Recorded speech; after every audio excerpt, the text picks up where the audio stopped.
Բոլորը ելան տեղներից, և ամենից առաջ քայլեց պապը։ Ճաշասրահն ավելի ընդարձակ էր, քան առաջին սրահը։ Հատակին փրված էին գորգեր, դրանց վրա կար ցածր ու երկար մի սեղան, լիքը ամեն տեսակ խորտիկներով ու ըմպելիքներով,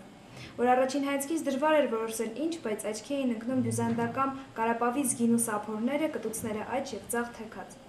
Երևում էին նաև Էրեի մսի մեծամեծ կտորներ սկուտեղների մեջ։ Սեղանի շուրջը շարված էին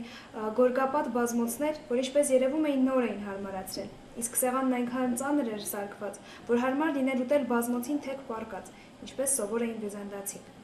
Հազիվ թագավորը ներս էր մտել, հնչեց մեղ մի նվագածություն, որ գալիս էր սրահի խորքից, իսկ պատերի տակ անշարժ կանգնած էին հոռոմ զինվորներ,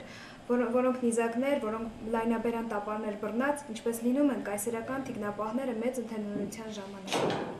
Եվ այդ ամենը, որ պապին թված պատվի և ապահովության համար կարգված, հիշեցրին նրան Բյուզանդիայում ապրած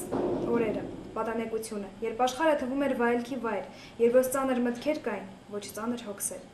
Նվագածության ձայների տակ Տերենտը մեծ հոգածությամբ պապին նստեցրեց հատուկ գեղեցիկ բազմոցի, որ դրված էր սեղանի գլխին, ապա ինքը տեղը բռնեց սեղանի աջ կողմը, թագավորին մոտիկ, որպես հյուրընկալ և հույն զինվորներին աստիճանով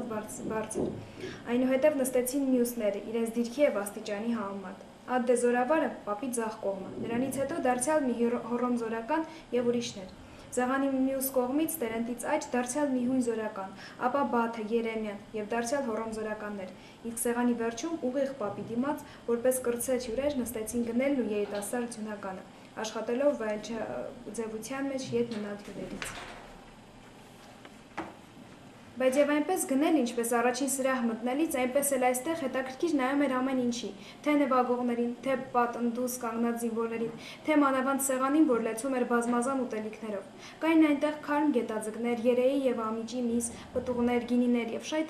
այլ բաներ։ Տերենտը ըստ երևույթին սեղանը ճոխ դարձնելու համար չէր խնայել ոչինչ։ Ուտելիքների արանքում դրված էին բուրավետ ծաղկեփնջեր ու կանաչ համոմունքներ, որ սիրում էին բյուզանդացիք։ Երբ բոլորը նստեցին, Տերենտը նախքան հայցերգերույթը սկսելը, բյուզանդական սովորության համաձայն խաչակնկեց սեղանը և ձեռքը բարձրացրեց, որ նվագածուները լռեն։ Երբ նրանք լռեցին, սրահում տիրեց մի այնպիսի լռություն, որ բաց լուսամուտից լսվեց թռչունների երգ և մի ձիու վրնջյուն, որ կարծես կարոտով կանչում էր մեկին։ «Արքա», խոսեց հանկարծ Տերենտը այդ լռության մեջ գինու գավաթը պապին մատուցելով։ «Ճաշակիր մեր համեստ սեղանից և թույլատրիր խմել օգոստափառ վաղես կայսեր կենաց համար»։ Խմեցին բոլորը միասին, որից հետո Տերենտը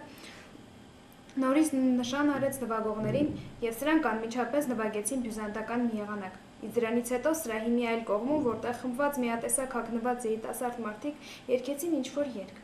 «Սա երևի կազմակերպված է թագավորի պատվին», մտածեց Գնելը, երգիչներին նայելով, որ հոռոմ զինվորներն էին։